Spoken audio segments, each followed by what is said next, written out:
أما بعد فأعوذ بالله من الشيطان الرجيم. بسم الله الرحمن الرحيم.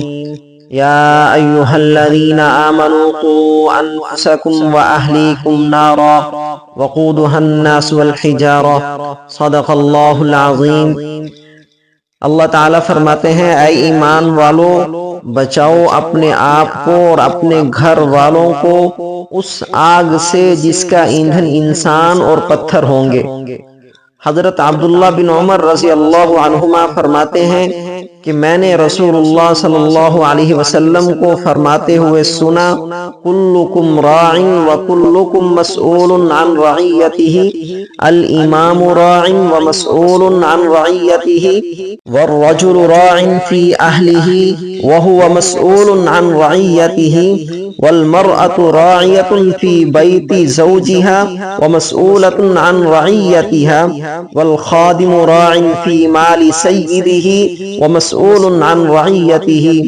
قال وحسبت أن قد قال والرجل راع في مال أبيه ومسؤول عن رعيته وكلكم راع ومسؤول عن رعيته، او كما قال علیہ الصلاة والسلام.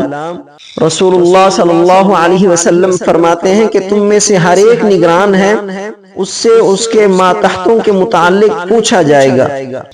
امام نگران ہے، اس سے اس کی رعایا کے بارے میں پوچھا جائے گا.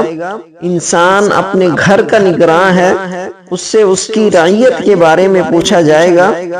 عورت اپنے شوہر کے گھر کی نگراں ہے، اس سے اس کی رعیت کے بارے میں پوچھا جائے گا. خادم اپنے آقا کے مال کا نگران ہے، اس سے اس کی رعیت کے بارے میں سوال ہوگا. ابن عمر رضی اللہ عنہما نے فرمایا کہ میرا خیال ہے کہ آپ صلی اللہ علیہ وسلم نے یہ بھی فرمایا کہ انسان اپنے باپ کے مال کا نگراں ہے، اس کی رعایت کے بارے میں اس سے سوال ہوگا، اور تم میں سے ہر شخص نگراں ہے اور سب سے اس کی رعیت کے بارے میں سوال ہوگا. مذکورہ آیت اور حدیث کو سامنے رکھتے ہوئے یہ معلوم ہوتا ہے کہ ہر کلمہ گو نے اپنے تعلق والوں کی فکر کرنی ہے کہ وہ سب کے سب پورے کے پورے دین پر چلنے والے بن جائیں، اور وہ سب اس آنے والے مبارک مہینے میں اللہ تعالیٰ کو راضی کرنے والے بن جائیں. روزہ بھی رکھیں اور جو روزے سے مقصود ہے یعنی تقوی کا حصول، اس کی فکر کریں. اب چند احکام جو بچوں اور عورتوں کے روزوں سے متعلق ہیں. روزے کی فرضیت کا تعلق بلوغت سے ہے، بالغ ہونے سے ہے. چاہے وہ مرد ہو یا عورت، لڑکے اور لڑکی پر بالغ ہونے کے بعد نماز ادا کرنا اور روزہ رکھنا فرض ہو جاتا ہے. بالغ ہونے کی علامت یہ ہے کہ لڑکے کو احتلام یا انزال ہو جائے اور لڑکی کو حیض آ جائے یا وہ حاملہ ہو جائے. اگر بلوغت کی کوئی علامت نہ پائی جائے تو 15 سال کی عمر ہونے پر انہیں بالغ تسلیم کیا جائے گا اور ان پر نماز اور روزہ رکھنا فرض ہوگا. اور رسول اللہ صلی اللہ علیہ وسلم نے والدین کو اس بات کی تاکید کی ہے کہ جب بچہ یا بچی 7 سال کے ہو جائیں تو ان کو نماز کا حکم دیا جائے، اور جب 10 سال کے ہو جائیں تو نماز نہ پڑھنے پر انہیں سرزنش کی جائے. اسی طرح بالغ ہونے سے پہلے بھی اگر اندازہ ہو جائے کہ بچے میں روزہ رکھنے کی طاقت پیدا ہو چکی ہے اور روزہ رکھنے سے اس کو کوئی تکلیف نہیں پہنچے گی، تو اس بچے کو سمجھا کر روزہ رکھوانے کی کوشش کی جائے. اور جب وہ 10 سال کا ہو جائے تو اس کی برداشت کے موافق روزہ رکھنے کی تاکید کی جائے تاکہ اس کی عادت بن جائے، اور بالغ ہونے کے بعد اس کے لیے روزہ رکھنے میں کوئی مشکل نہ ہو. حضرت شیخ الحدیث مولانا محمد زکریا رحمہ اللہ حکایات صحابہ میں لکھتے ہیں، صحابہ رضی اللہ عنہم کے کم سن اور نوعمر بچوں میں جو دین کا اور اپنے آپ کو دین پر قربان کر دینے کا جذبہ تھا، وہ حقیقت میں ان کے بڑوں کی پرورش کا نتیجہ تھا. اگر آپ چاہتے ہیں کہ بچے میں اچھی عادتیں پیدا ہوں، دین کا اہتمام ہو، دین پر عمل کرنے والا ہو، تو بچپن ہی سے اس کو دین کے اہتمام کا عادی بنائیں. صحابہ رضی اللہ عنہم بچپن ہی سے اپنی اولاد کی نگہداشت فرماتے تھے اور دینی امور کا اہتمام کراتے تھے۔ حضرت عمر رضی اللہ عنہ کے زمانہ خلافت میں ایک شخص کو پکڑ کر لایا گیا جس نے رمضان میں شراب پی رکھی تھی اور وہ روزہ سے نہیں تھا۔ حضرت عمر رضی اللہ عنہ نے ارشاد فرمایا وَيْلَكَ وَالصِّبْيَانُنَا صِيَامٌ فَضَرَبَهُ، تیرا ناس ہو، ہمارے تو بچے بھی روزہ دار ہیں، یعنی تو اتنا بڑا ہو کر بھی روزہ نہیں رکھتا۔ اس کو 80 کوڑے شراب کی سزا میں مارے اور مدینہ منورہ سے نکل جانے کا حکم فرما کر ملک شام کو چلتا کر دیا۔ حضور صلی اللہ علیہ وسلم نے ایک مرتبہ اعلان کرایا کہ آج عاشورہ کا دن ہے، سب کے سب روزہ رکھیں۔ ہم لوگ اس کے بعد سے ہمیشہ روزہ رکھتے رہے اور اپنے بچوں کو بھی روزہ رکھواتے تھے۔ جب وہ بھوک کی وجہ سے رونے لگتے تو روئی کے گالے کے کھلونے بنا کر ان کو بہلایا کرتے تھے اور افطار کے وقت تک اسی طرح ان کو کھیل میں لگائے رکھتے تھے۔ یعنی صحابہ رضی اللہ عنہم اپنے بچوں کو بچپن ہی سے دینی امور کا اہتمام کراتے تھے، دین پر عمل کراتے تھے۔ بچوں کو روزہ کی عادت ڈالنے کے لیے یہ چند تدابیر اختیار کریں۔ نمبر 1، 10 سال اور اس سے بڑی عمر کے بچوں کو سحری میں ضرور اٹھائیں اور اپنے ساتھ سحری میں شریک کریں۔ نمبر 2، تمام نمازوں میں اور بالخصوص تراویح میں باپ انہیں سمجھا کر مسجد میں اپنے ساتھ لے کر جائے۔ نمبر 3، افطاری کے وقت انہیں اپنے ساتھ دسترخوان پر بٹھائیں اور اس وقت روزہ کھلنے تک انہیں کچھ بھی نہ کھانے دیں اور نہ پینے دیں۔ نمبر 4، جس دن وہ پہلا روزہ رکھیں اس دن ان کی حوصلہ افزائی کے لیے افطار پارٹی کا نام دے کر کوئی ہلکا پھلکا گھر کے افراد میں ہی ایک ماحول بنائیں، بچے کی تعریف کریں، اس کو شاباش دیں، ہر کسی کے سامنے بچے کی موجودگی میں اس کے روزہ رکھنے کا تذکرہ کریں۔ نمبر 5، بچے کو روزہ نہ رکھنے کی صورت میں جب کھانے پینے کی حاجت ہو تو اسے اس کا عادی بنائیں کہ وہ سب کے سامنے نہ کھائے۔ نمبر 6، روزانہ خود تلاوت قرآن پاک کرتے وقت بچوں کو اپنے ساتھ بٹھا کر تلاوت قرآن کا عادی بنائیں۔ نمبر 7، روزہ رکھنے کی صورت میں دن میں اس کے سونے کی ترتیب ضرور بنائیں۔ نمبر 8، بچوں میں روزے رکھنے کا مقابلہ کروایا جائے اور روزے رکھنے والوں کو مناسب انعام بھی دیا جائے۔ اگر بچہ روزہ رکھ کر توڑ دے تو اس پر کوئی قضا یا کفارہ نہیں ہے۔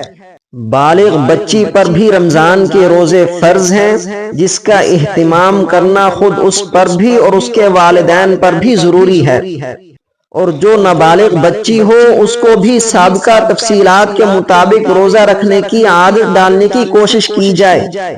رمضان کے روزوں سے متعلق عورتوں کے کچھ خاص مسائل ہیں جن کا سمجھنا بہت ضروری ہے۔ پہلا مسئلہ، رمضان میں جب کسی عورت کے مخصوص ایام شروع ہو جائیں تو ان دنوں میں رمضان کا روزہ رکھنا جائز نہیں ہے۔